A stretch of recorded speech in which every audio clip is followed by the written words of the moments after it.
भारतीय राजे सगळे वेद शास्त्र पुराण गुरुकुलात शिकलेले आहेत.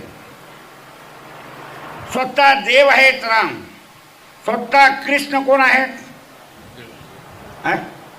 त्याला शिकायची काय गरज आहे? पण मर्यादा मूर्ती म्हणून त्यांनी सुद्धा गुरुकुलात दिवस काढले. परब्रह्म राम वसिष्ठा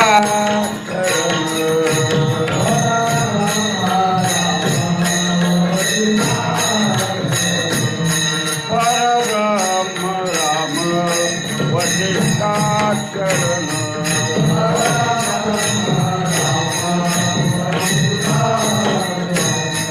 कृष्ण संदीप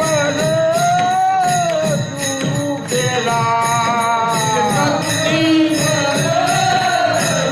गुरु